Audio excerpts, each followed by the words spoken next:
What it do, my woke global citizen folk, my GCs? I'm your man, Pharaoh, host of Stay Woke Podcast. Y'all know the protocol. Hit that follow button if you're not already a global citizen. Then thumb your way on over to my Stay Woke Podcast on my YouTube channel and hit that subscribe. Now, I'm starting to sense some resistance to my earlier declaration that the United States owes its African American citizens reparations. Now, I said what I said, but you, my global citizens, are about to fuck around and find out. Before I snap in this mother, let me give some shout outs to Dylan Matthews Box, the New York Times, Black History and Inclusive Account of American History by Dr. Walter Milton Jr. and Joel A. Friedman, and finally, Dr. Henry Louis Gates, who is an American literary critic, professor, historian, and filmmaker, and director of the Hutchins Center for African and African American Research at Harvard University, who provided this valuable information to me.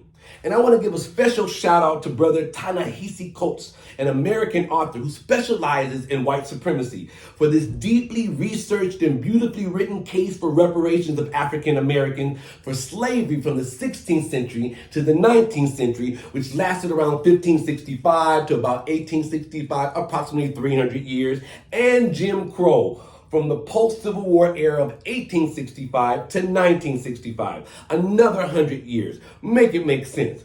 This 400 years of generational atrocities has ignited a long dormant conversation about what exactly the U.S. government owes to a population it's abused for centuries and which still faces pervasive discrimination and economic disadvantage to this day, aka reparations.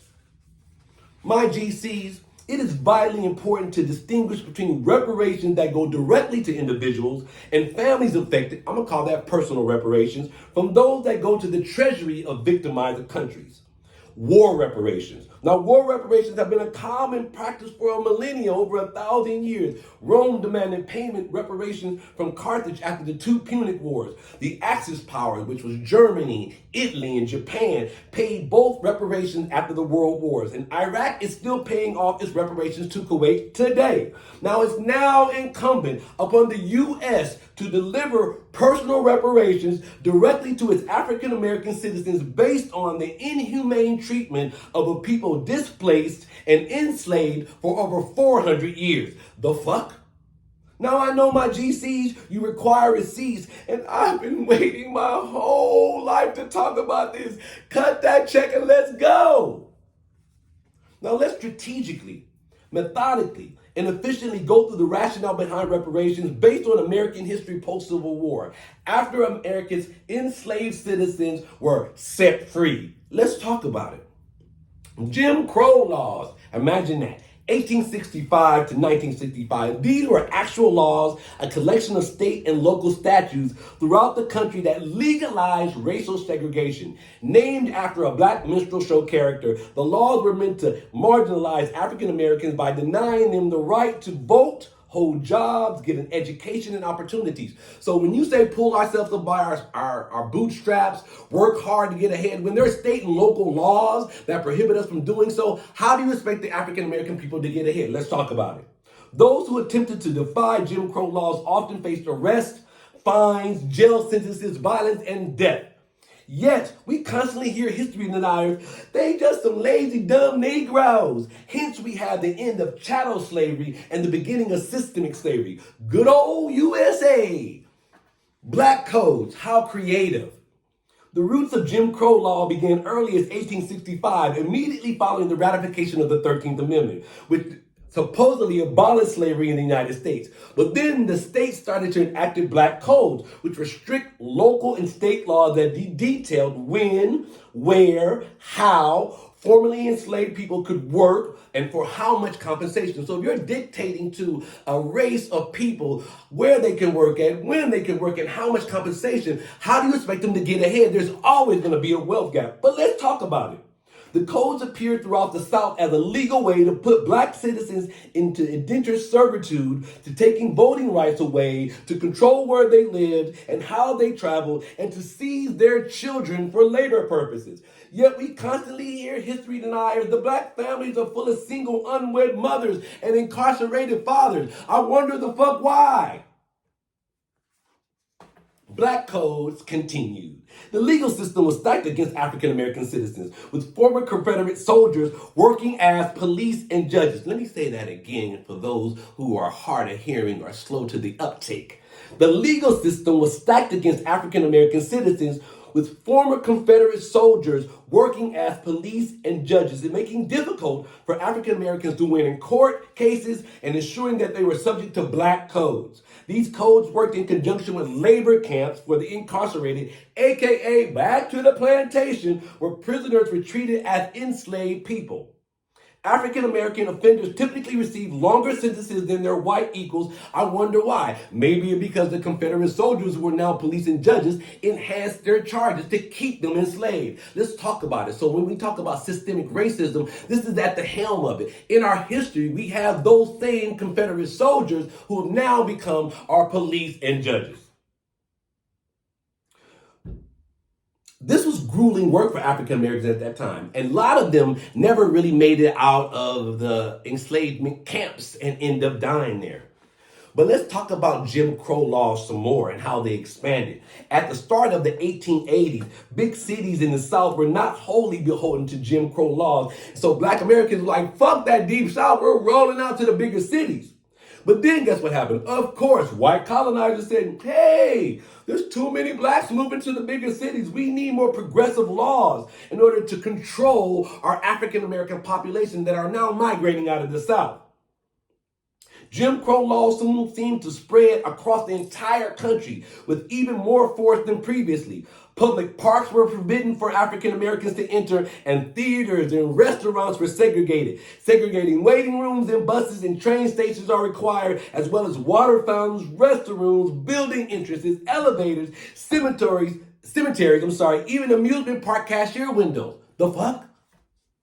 Laws forbade African Americans from living in white neighborhoods. Segregation was forced for public schools, phone booths, hospitals, asylums, jails, residential homes for the elderly and handicapped. Some states required separate textbooks for black and white students. New Orleans mandated that segregation of prostitutes. They even wanted to segregate the hoes.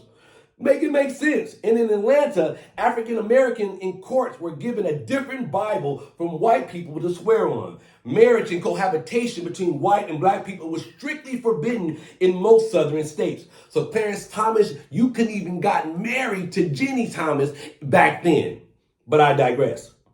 It was not uncommon to see signs posted through the town and city limits warning African Americans that they were not welcome there.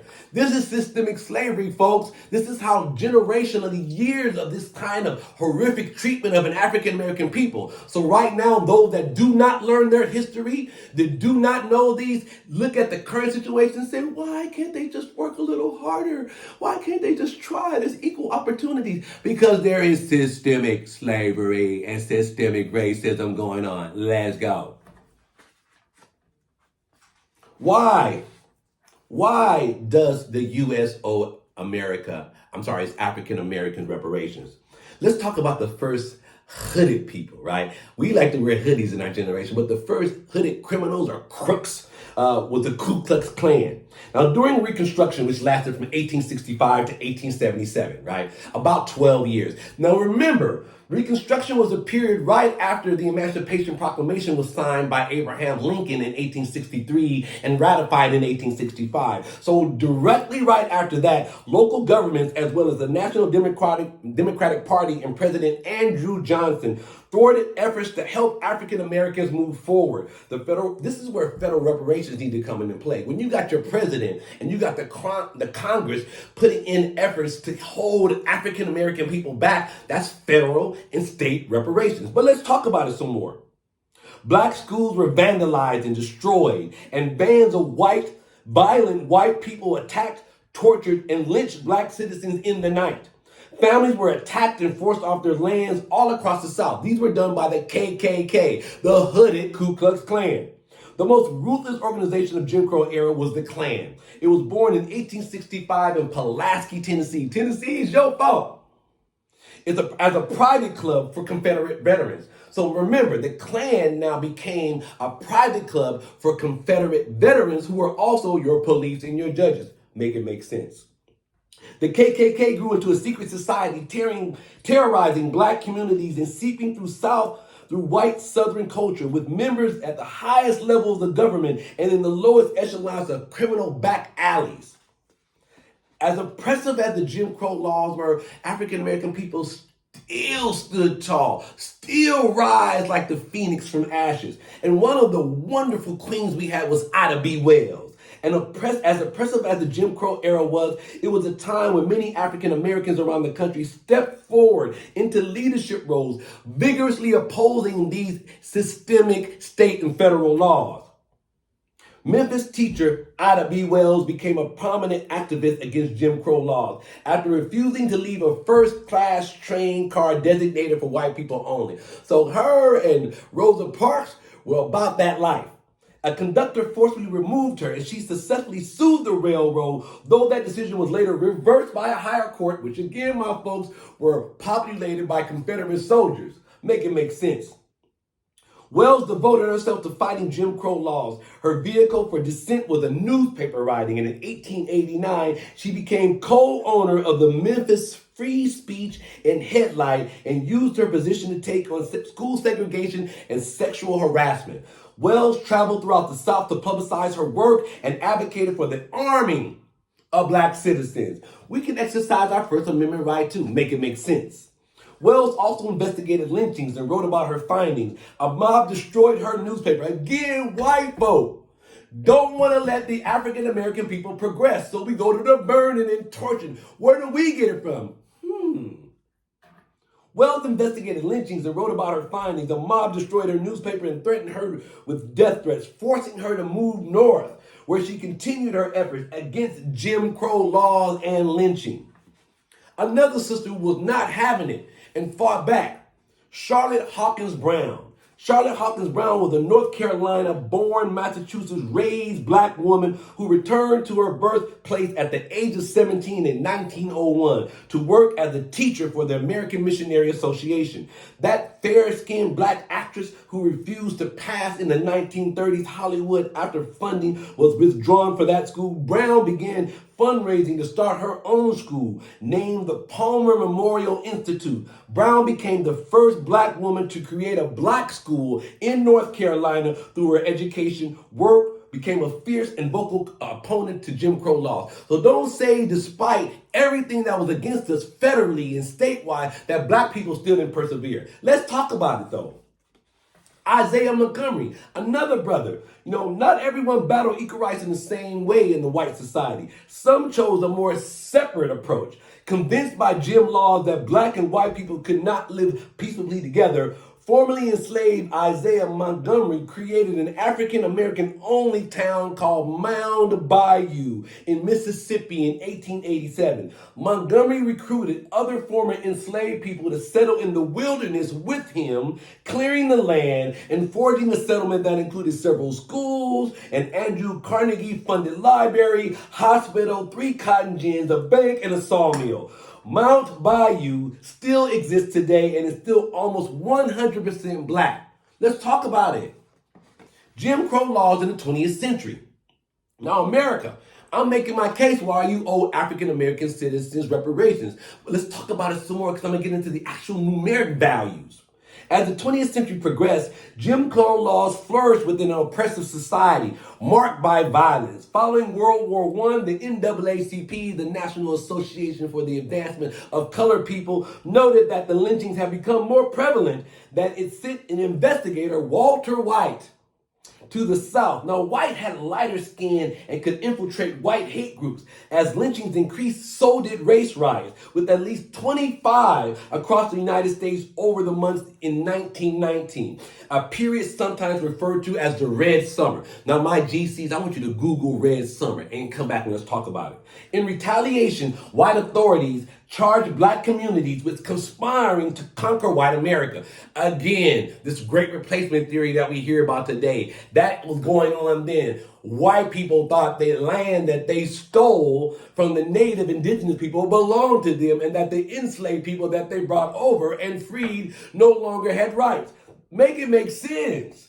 With Jim Crow dominating the landscape, education increasingly under attack, and few opportunities for black college students, the Great Migration of the 1920s saw a significant migration of educated black people out of the South, spurred by publications like the Chicago Defender, which encouraged blacks to move north. They were like, fuck that shit going on in the South, move north where we still have racial discrimination, but it's not as bad as in the South. Read by millions of Southern black people, white people attempted to ban the newspaper and threaten violence. Here we go again. When white people can't get what they want, they again threaten violence. But where are the violent people? Make it make sense.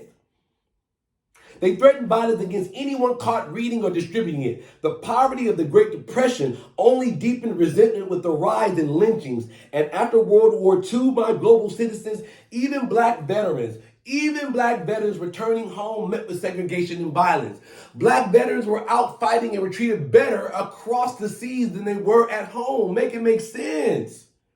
Jim Crow in the North. Don't get me wrong. The South was horrible, but the North wasn't that much better. The North was not immune to Jim Crow laws. Some states require black people to own property before they could vote. These are this is the rationale that has been embedded in our society for years that thwarted the effort to vote, that thwarted the possibility for blacks and African Americans to be able to move ahead on their own once freed, because the state and federal had local laws that prohibited our growth. But let's continue to talk about it.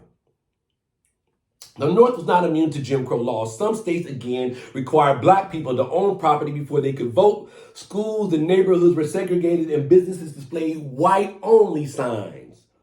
After World War II, suburban developments in the North and South were created with legal covenants that did not allow black families, and black people often found it difficult or impossible to obtain mortgages for homes in certain red line neighborhoods. My GCs, Google redlining and find out how that prohibited African American wealth, because we know that generational wealth is built on owning land. Let's talk about it.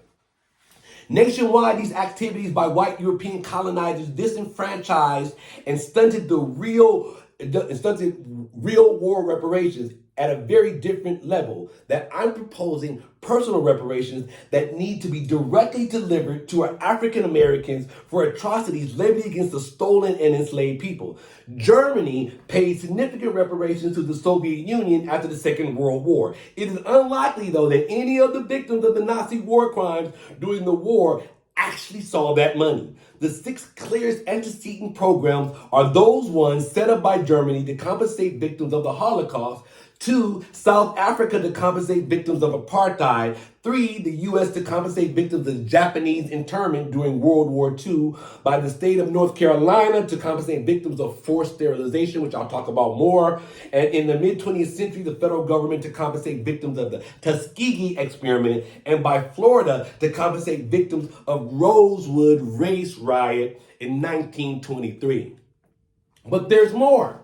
There's so much more. But let's get into the individual reparations that were paid already. So when people say that Americans don't know how to pay reparations, yes, they have. The U.S. has been paying reparations for years. It's just not to African Americans. Let's go. The Holocaust. The closest analog to reparations for slavery and Jim Crow is probably the reparations that the West Germany agreed to pay after the Holocaust. A major component, this is when we get into the numbers, right? Let's talk about that cash, cutting that check. A major component was the $7 billion in 2014 West Germany agreed to give to the then young state of Israel. From 1953 to 1963, reparations money funded by about a third of the total investment in Israel's electrical system, which tripled its capacity, and nearly half the total investment in railways. Israel's GNP tripled during the 12 years of agreement. The Bank of Israel attributed 15% of its growth, along with 45,000 jobs, to investments made with reparations money. But that was actually a tiny fraction of Germany's total reparation payments, which totaled nearly $89 billion as of 2012. And largely went to individual survivors. So don't tell me, U.S., that we can't have personal reparations. It's being paid. The terms of the reparations, most of which were negotiated by the Conference of Jewish Material Claims against Germany, which negotiated about $70 billion in total, are constantly evolving, and some payments made on a one-time basis, as others as monthly pensions in varying amounts. So they're getting payments on a monthly basis. It's not hard work. It's not bootstraps. It's reparations for atrocities against those individual peoples and their country. African Americans were stolen from their country, but we're individual peoples. Run us our bag. There's more. Apartheid. One of the duties of South Africa's Post-Apartheid Truth and Reconciliation Commission, besides investigating human rights abuses committed by the apartheid government, was recommending reparations and other policies to redress those abuses and the aid victims in the former regime. The commission recommended about $360 million in reparations to be distributed in 6 annual payments to victims identified by the commission. But in 2003, President Thabo Mbeki announced in 2003 that he would authorize only $85 billion to be given in one-time payments of about $3,900, slightly above the annual average of the salary at that time in the country. The recipients numbered about 16,000 people in 2012, a tiny fraction of the actual number victimized by the regime. So some reparations were paid, but definitely not enough. But there's more. Let's talk about it though. Yes, let's get to the U.S., right? The U.S. paying reparations to everybody else but us. The forced internment of 120,000 Japanese Americans in camps during World War II resulted in about $3.1 billion in property loss and $6.4 billion in income loss in 2014 dollars. If you account for the possibility that that money might be invested and gotten above inflation returns, the economic losses are even larger. Congress made 2 attempts at reparations for the Japanese Americans through the Claims Act of 1948 and the Civil Liberties Act of 1988. So between 1948 and 1965, the former authorized payments totaling $38 million, which comes somewhere between $286 million to $374 million in 2014 dollars, which didn't come close to matching the economic loss. The latter offered survivors $20,000 each in reparations. By 1998, 80,000 survivors had collected their share, for a total payout of $1.6 billion between $2.3 billion and $3.3 billion today. There is no accounting by which either measure adequately repaid internees for their economic losses, let alone compensated for pain and suffering. So the U.S., you've been paying reparations to American citizens for a while, except African Americans. But let's go. There's so much more. On separate occasions, 40 years apart, Congress awarded payments to Japanese Americans who were taken from their homes during World War II and sent to internment camps. That sounds like taken from your continent and brought to another continent and enslaved for under 400 years and then set free with no reparations to help you build back your generational wealth, back your family structure. That's African Americans. But let's talk about it. The Japanese American evacuation claims the Japanese American Evacuation Claims Act of 1948 offered compensation for real and personal property they had lost. About $37 million was paid to 26,000 claimants, but no provision was made for the lost freedom or violated rights. That came later in 1988. There's more reparations, right? When Congress voted to extend an apology and pay $20,000 to each Japanese American survivor in the internment. More than $1.6 billion was paid to 82,000 eligible people. Please don't tell me, U.S., you don't pay reparations and personal things to people that you've attributed atrocities to. African American citizens just haven't got our bag, but we need to get that. Let's go. North Carolina, very few states have it, very few at any have acknowledged and apologized for these policies that were in the state and local statutes. But North Carolina has set up a reparations program. The state sterilized, let's get to this piece, eugenics. We'll get into that. But the state sterilized about 7,600 people, most of whom are no longer living, but last year passed a 10 million reparations program that should give the more than 177 living victims somewhere in the range of $50,000 each. The fuck? Right? The payment should be made within a few years. Some victims have objected, of course, saying that this doesn't even come close to the remedy and the justice. As one victim put it, her name is Elaine Riddick Jesse, who was sterilized at the age of 14 after being raped and giving the resulting son up for adoption, put it, "If I accepted it, what kind of value am I putting on my life?" California, which sterilized by far the largest number of people of any state, has yet to pay out reparations. So when y'all cry about California, there must be something in the water, because I think they remember that California sterilized most people in this entire country, which are probably most African-American, poor, and low-income people. But let's talk about it, though. Conflicts arose over who was eligible. A state commission and state courts denied claims from relatives of victims who had died. Imagine that. The state refusing to pay reparations for people they sterilized and killed, because in effect that is admitting that you did irreparable harm. Others were deemed ineligible because they had been sterilized by the county welfare offices and not the state's eugenics program. So we're going to split hairs. The county did it and not the state, so we don't have to pay for it. The fuck? One of the lawyers who argued, he said that the state eugenic program, a lawyer representative said, they got left out. You got to draw your reparations, you have to draw reparations law broadly enough that you don't leave out people you are actually trying to help. If you're going to split hairs between whether the county and state do it, let's make federal laws and run that money. But there's so much more reparations that the U.S. has already paid. Let's go to Chicago.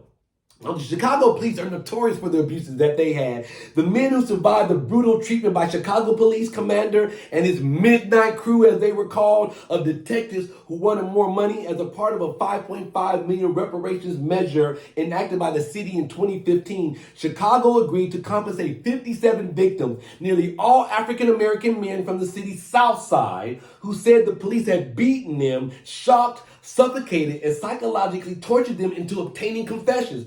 This is police brutality. These are by Confederate soldiers who owned slaves in the South, who are now our police chiefs and our judges. Make it make sense. This is systemic racism. This is what we talked about within the city, that these same people who believe in these enslaved laws are now running our country. Make it make sense.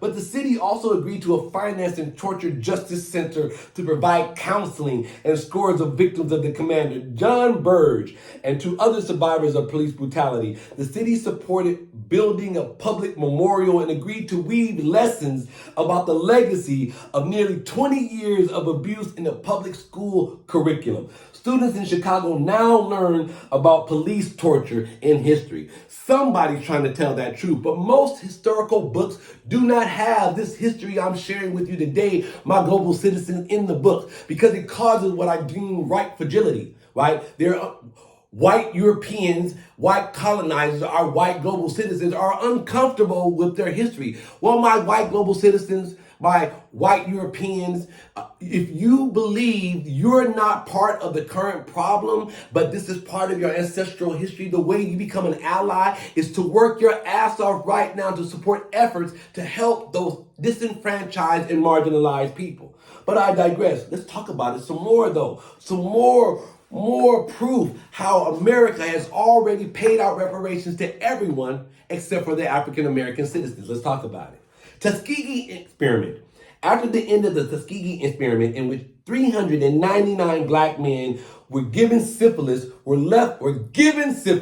by our government. Now you wonder why African American people don't want to go to the doctor. It's because in the past, the state and local governments were doing illegal experiments on African American people, sterilizing them, injecting them with syphilis.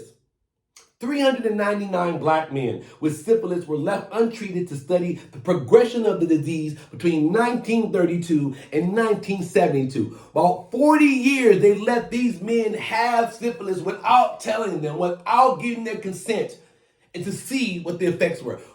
African American people were used for these programs to study eugenics, a way to enhance the gene pool. They were trying to preserve their own whiteness. Make it make sense.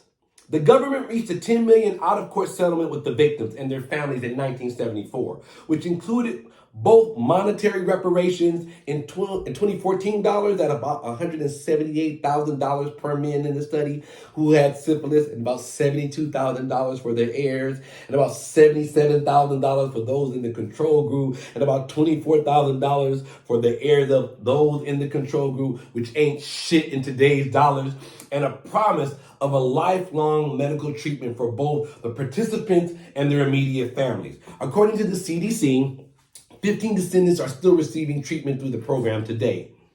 Let's go to another area in U.S. history where the U.S. government began to pay reparations to the people, but not to all their African American citizens. We need a federal and state program first. Then we need corporations that benefited from slavery. And then, unfortunately, my white folk who have benefited, not because you worked hard, but because your descendants owned slaves in which they made their current wealth off of, you need to be taxed, and that bag needs to go to us. That's the way it is to equal out the playing field. That's the way we close this generational gap. Reparations is not just about money. It's about equal opportunity and treatment. Let's talk about it. In 1923, the primarily black town of Rosewood on the Gulf Coast of Florida was destroyed in a race riot that by officials' count killed at least 6 black residents and 2 whites. Though some descendants of the town residents have claimed many more were killed and dumped in mass graves, damn, white people, y'all was just ruthless.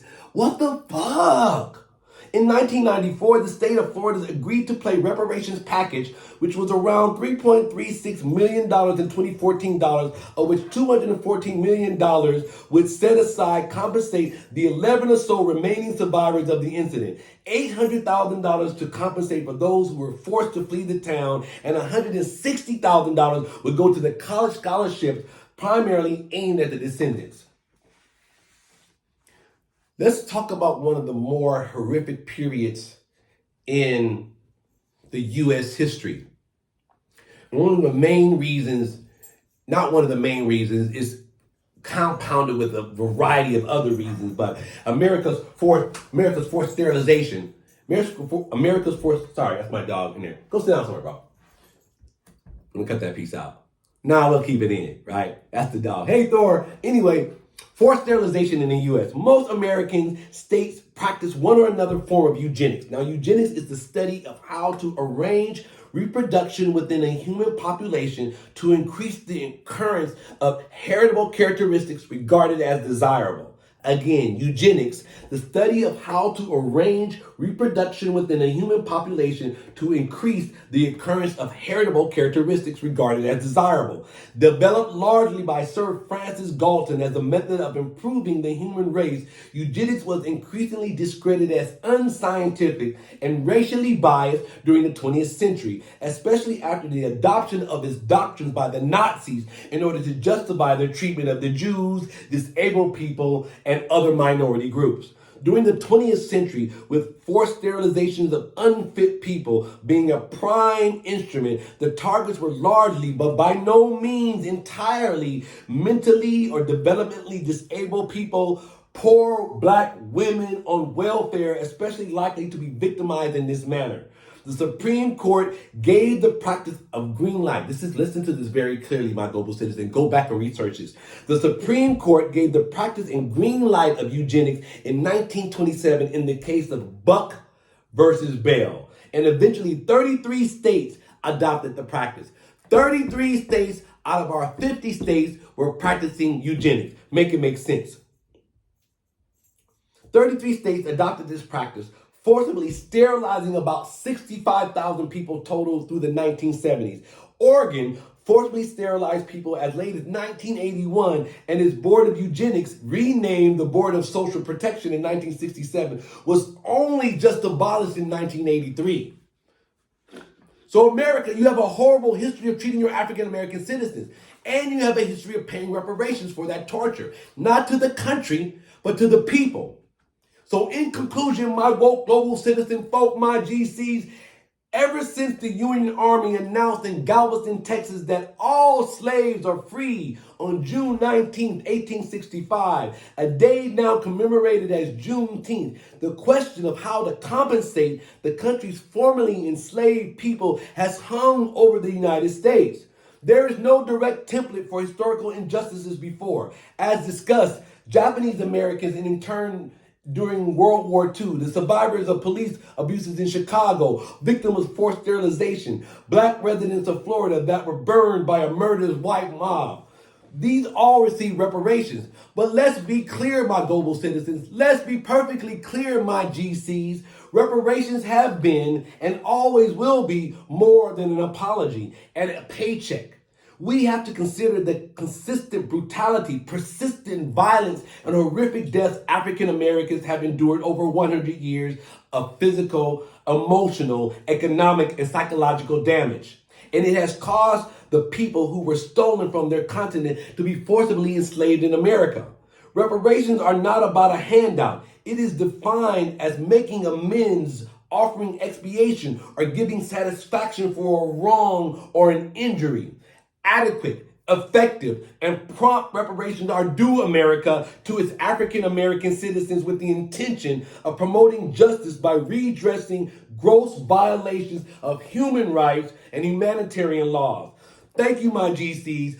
Fuck around with Pharaoh and find out. Hit that follow button, para más, and stay woke, stay woke, stay woke. Let's go.